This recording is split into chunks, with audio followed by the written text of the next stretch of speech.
I think if you sit and listen to the debate yesterday about DEI, if you sit and listen to all the conversation we had this morning about return to office, if you sit and listen to all of the conversation about AI, I think the conclusion that you would draw about the workplaces that we live in is that they're frenetic and turbulent. I'm not sure you would say, I can see a way for them to be better. Which is not to say that people aren't trying, but to say there's an awful lot of stuff going on. Is there a line through this that we, particularly in HR, can grab a hold of that will point us to the direction of improvement? So that's what I want to look at. Firstly, why a fresh look? Why is Ashley doing fresh look? I'm afraid, for better or worse, I've always sort of done that. This is now, shockingly, I don't know whether any of you remember this article or read this article. This is 10 years ago, which it's so long. Anyway, 10 years ago, I wrote an article in Harvard Business Review where we took a fresh look at performance rankings.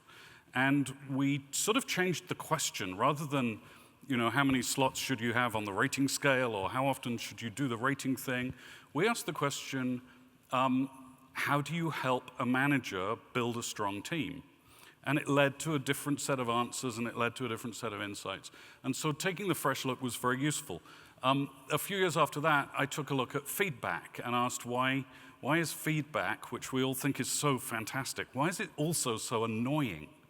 Why is it so frustrating? Can we rethink feedback? And so I asked the question, how do you help a person grow? And the answer to how you help a person grow is really, really interesting. I'm not going to talk about it at all. Check out the article if you want.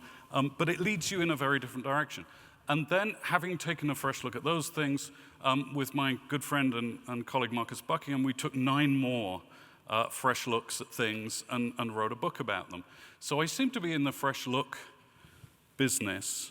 And so what I want to chat about today is another book just on one of these things. And obviously it's on the topic of change. And it started, the genesis of this is when I observed at work a disconnect. And the disconnect is something that maybe you're actually feeling today, listening to the presentation and trying to understand what this all means about the world that we find ourselves in right now. But here's the disconnect that I mean. From the very beginning of my career, I've had it drummed into me that change is a really good thing. It's fab, isn't it? Change, it's lovely. We should all, what was the phrase I learned to repeat when I was a little baby consultant? Thrive in ambiguity. You remember that? And I learned to say, I thrive in ambiguity. The thought bubble didn't say that, but so we're taught that change is this sort of good thing, and that if you're a leader, you can't go wrong if you're making change, if you're making lots of change, if you're making more change, if you're doing change on top of change. Look what is going on in Washington at the moment. Whatever your political persuasions, it is certainly a manifestation of the core belief that the more change, the better. And the faster the change goes, the better. So we've come to accept that. And that works until you go and ask people what it's like to be on the receiving end. Here are 5 things I discovered on the problem, the scientific problem of change, if you like, the scientific angle for the problem with change. The first is that change creates massive uncertainty. It seems to me that the current best answer for a lot of the things that are going on in the world around us, particularly the world of work, is to quote have you seen the SNL skit with Weights and Measures, Nate Bargatze? Yes? So it seems to me that for those of you, this is a sort of inside joke for half of the room, so I apologize to the other half of the room. Our current point of view on where is all of this going, for many, many of these threads, is nobody knows. It's a nobody knows world that we're living in all of a sudden. And this creates uncertainty. So think about getting the email at work announcing the next big change. Unless you're at Atlassian, in which case think about getting a thing that's not an email. I couldn't quite figure out how that worked. But anyway, so think about getting the email saying there's a big change. Now, many of us have written those emails. We've all read them. They start by going, I'm excited, because we're always excited by change, because it's the conventional thing that you get to do. So I'm excited. There's a big change coming. It'll be great. You'll get to give us feedback later on. Hallelujah. Is roughly, I mean, there are some different words and some longer words, but that's what it goes. What does that do for you? It tells you very quickly that there's a big thing coming and you don't know what it is. And that creates uncertainty. And uncertainty is deeply hard for human beings. In experiments, scientists have discovered that we would rather have electric shocks than uncertainty. So the cheery memo is actually like electrocuting people, but worse. Right on the heels of that, it's at the same time, a sort of hypothetical email, a reminder that you actually don't control what's going on. It's a reminder that other people are deciding for you, and there's a substantial body of research on what happens when we feel we lack control, and it ultimately ends in something that's called learned helplessness, where again, we stop trying. If we don't understand that our efforts have a connection to outcomes in the world, we stop making the effort. If we don't control what happens, we stop trying. So that's another problem with change. Then, of course, we've touched in the last couple of days a lot on the question of belonging. When you shuffle the teams in the organization, which is usually something that happens when we do some sort of change at scale, when you shuffle the teams, you disrupt all the social structures in the organization. And for better or worse, our social structures are enormously important to us. They help us work, because if you're on a team, you can find somebody to do the thing that you're not very good at, and they can hand you the thing that they're not very good at, that you're very good at. So teams are a wonderful sort of optimization function for tasks, once people know one another a little bit. Teams affect how we think. Teams define our identity. Most people, if you introduce yourselves at this conference, when we're doing the little 10-minute find a friend thing that we've been doing for the last couple of days, most people will start by saying, I'm in this team at this company. Not, I'm in this company and I work on this team. Teams are identity for us. And so when we disrupt the teams, we create unbelonging. We disrupt the power that those teams give us to figure out how to do our work, to figure out who we are. There's a large body of research on a fascinating subject called place attachment that I got very interested in when I was writing this book. The short answer to place attachment is that we get attached to places the longer we spend there, and the more ritualistic our lives are there. So the thing that glues us to a place is that we've been there a while, and that we have sort of rituals or habits that we do. So think about the morning routine that actually anchors you to your home. Think about what you do or you did in the old world when you arrived at the office. That anchors you to the office. Very often in change, of course, we move all the seats, or we change the rituals, we change the routines of work. And these are destabilizing for us as well. And then we also talked yesterday about meaning and purpose. And again, much other research we could talk about for a long time on meaning and purpose. The thing that gets overlooked, I think, from a change perspective, is that while it's really helpful in the world to have an uplifting mission, or a big purpose, or a worthy goal, or a BHAG even, or to feel that you're on a mission, you don't get that if the world around you every day doesn't make sense. For us to have significance in our world, we must first have coherence. Things have got to hang together. And when the change comes on the heel of the next change comes on the heel of the next change, simultaneous with the other 14 changes that we're doing, we lose our bearings such that nothing really makes sense anymore. Now, in the world of work, I think we're used to jumping to solutions very quickly. Again, it's probably another thing we're trained to do. Again, when I was growing up, don't just bring me a problem, bring me a solution. You remember that?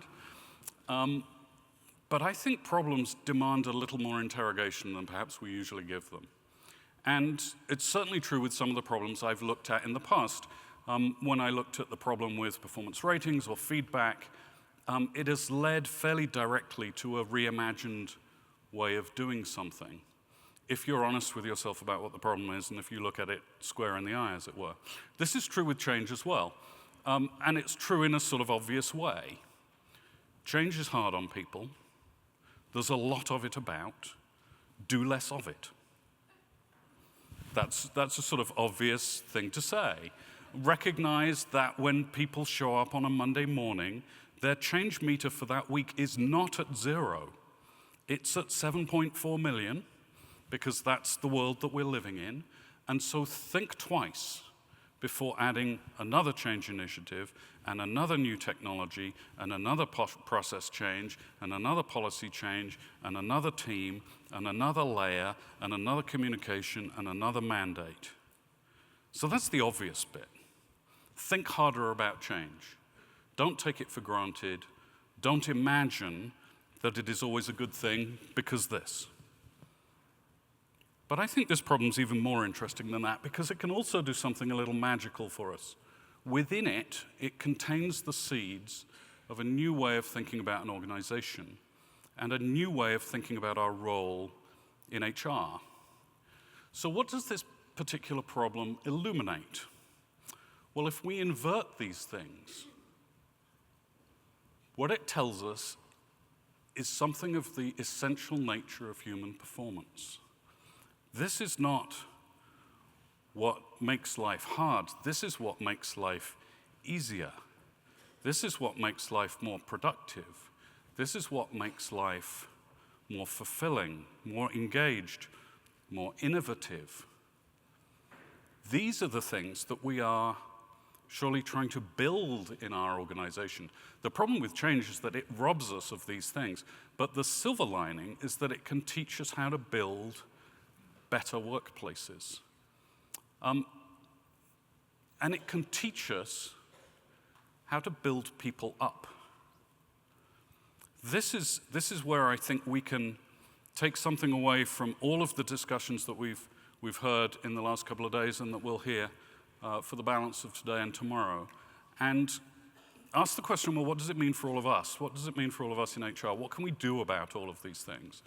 If we're not necessarily the folks implementing the AI, and we're not necessarily the folks facing into the headwinds on the DEI topic right now, or we're not the folks thinking about return to office, what is there for us here? And I think the answer is build people up. Now, I mean something very specific by this. I do not mean the jolly good job thing that we do from time to time. You know what I mean? Sorry, that came out a bit British. You know the thing where you make somebody feel really good about what they did because you want them to feel good about it, that thing? And you can say that's building someone up. Now, don't get me wrong, lovely thing to do, fabulous thing to do. Again, a different conversation. Actually, a really effective way to lead is to help people be not just aware, but intelligent about what they did really well. That's not what I mean by this. What I mean by this is how can you build an organization from the needs of the people upwards? How can you build an organization from what people need, the psychological conditions that people need to thrive and prosper and do great work? How can you build from that upwards? To get your teams to thrive, you need to help your team leaders create those experiences. And at the moment, we train team leaders as if their jobs sort of, kind of, sometimes matter. What I mean by that is, well, I tell you what, so think about how you train somebody in a different profession when their job really does matter. So let's take a life and death profession like being a pilot. Do you know how you train a pilot? It's really interesting, to me at least. So before we let you in the plane, you'll be reassured. Those of you who are flying home will feel reassured what I'm about to tell you. Before we let you in the plane, we do some training. So there's in advance of the job. We teach you about how things stay up in the air. We teach you about all of the different mechanisms in the plane. We teach you about crew resource management. So there is like a course in theory. You have to pass the theory course. Then we put you in a little plane, not a big, you don't get a jumbo first up, little plane, and once you've not crashed that for a while, then you get a slightly bigger plane and then a slightly bigger plane.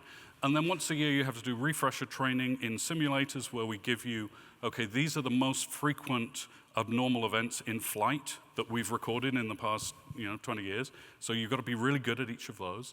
And then from time to time we'll put somebody behind you as you are flying called a check pilot. And they will check that you are flying the plane in the way you should be. But what would happen if we trained a pilot the way we train a team leader? We would go and find the highest performing flight attendant. We would say, welcome to the front seat in the plane. We would say, look, it's a bit of a different job, but you'll figure it out. And there is good news, there is some training. It's available in 6 months' time because we had trouble booking the hotel. And if you're busy, don't worry about it. Oh, and also, sorry, you may think you're the pilot, but you still have to keep doing your prior job. So if someone needs a cup of tea, please, in the back, can you go back and sort that out? What would happen if we trained team leaders like we train pilots? We would say, before we make you a team leader, you have to pass a course of study that we have determined are the essentials of how do you build the sort of environment at work that we're talking about. A team that is engaged, a team that understands belonging, a team that understands ritual, a team that understands certainty, a team that understands predictability. We would teach you all of that stuff. You pass the test, great. We're not going to give you now a 100-person organization. We'll give you a 6-person team. And if you can go for a year without crashing, as it were, your 6-person team, then we'll give you a larger team and a larger team and a larger team. We would give you ongoing support. We would say, listen, we're not one and done with your training. From time to time, we're going to bring you back and train you on the newest things. We would systematize that. And we would say, hey, listen, there's also a coach who can check in on you from time to time and help you do the best possible job of being a team leader. So second thing, if we want to build organizations from the people up, you have to build from the teams up. And that means you have to train team leaders as though their jobs really, really matter.